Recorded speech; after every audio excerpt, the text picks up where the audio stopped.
but run this city.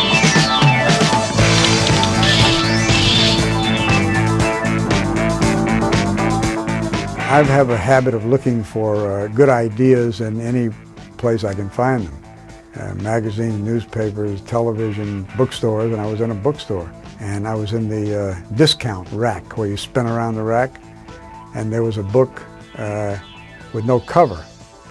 And I just looked at it, and it just told what the one line, the concept of the book, and the flyleaf, and I picked it up and called the publisher and asked for subsidiary rights. And I was able to option the book with my own funds, as slim as they were.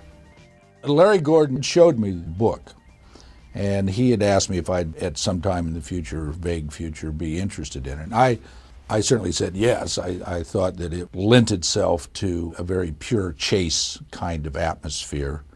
I think the immediate attraction was the kind of purity and simplicity. The book itself, Sol Urich's novel, is an earnest sociological story of gangs as downtrodden people who were forced into delinquency because of their deprived status in life. It's based on Greek history.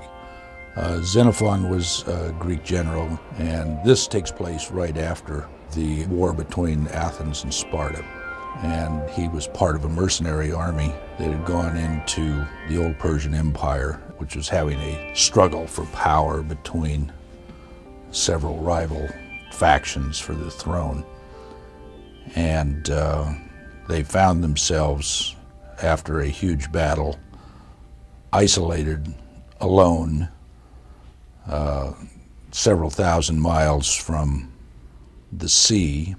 And this mercenary Greek army always felt that if they could get back to the sea, they could then get home. And they were surrounded, and they had to fight their way or make alliances by hook or crook and by trick or treat. And the famous moment in Xenophon's Anabasis is where the sea appears before them, where they realize they've made it. Larry had a script developed by David Shaber. I very much liked the idea.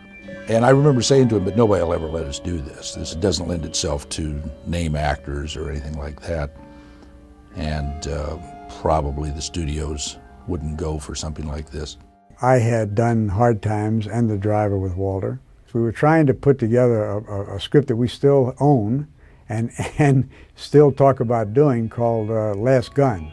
We got the Western set up, and we were getting ready to shoot it. I think we were about 8 weeks away from shooting, and the financial backing pulled out and left us high and dry. So Larry said, I think I might have a window at Paramount if you're still interested in doing The Warriors, but we'd have to go right away. And I said, fine, if you can put it together, let's do it.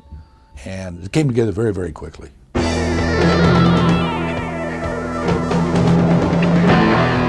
I don't think I had made my leap yet into the comic book sensibility of the piece. As a matter of fact, I think the film is almost only explicable in comic book terms, the kind of mixture of jeopardy.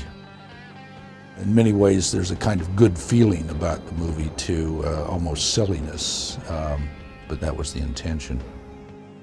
At the very beginning, I said, look, to do this properly and to do the vision of the novel, it really only makes sense if you do it all black and Hispanic. And the studio was not very keen on that idea.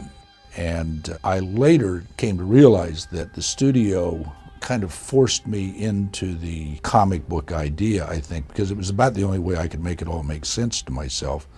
You had to create a different kind of reality. Rips! Yeah, right! Who are the Warriors?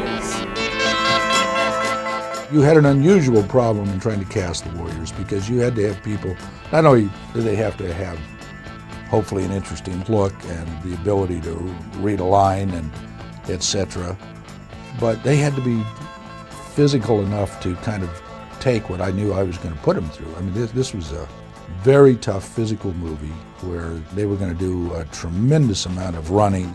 There was always the thought to do it, with unknowns. And let me put it this way, there were thousands, it seemed, of unknown actors kids wanting to be actors and whatever, coming in to see us. You know, we just kept looking until we found the best people. If you get separated, make it to the platform at Union Square.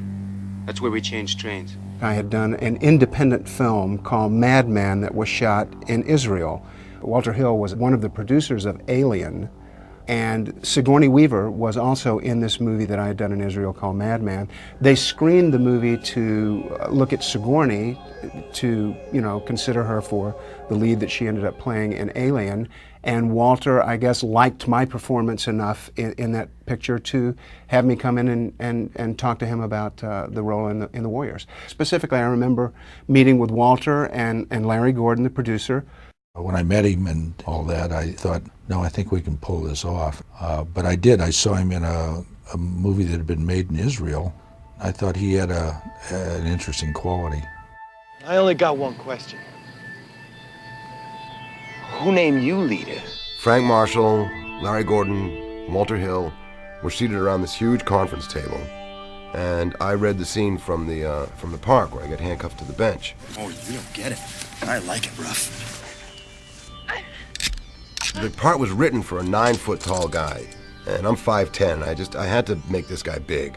So I grabbed a hold of the corner of this huge conference table, making like it was the bench, and handcuffed myself to it, anchored myself, and I really just played against it and got very enraged with this whole situation.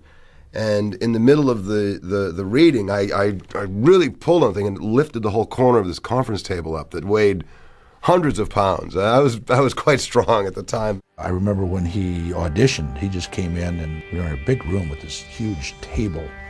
We all sat across, and he got so wound up in his reading that he reached down and he picked up the whole end of the table and lifted it up, and I'm very impressed with that. Walter went, whoa! And the story I'm told later is that I had to give him the job. He picked the fucking table up.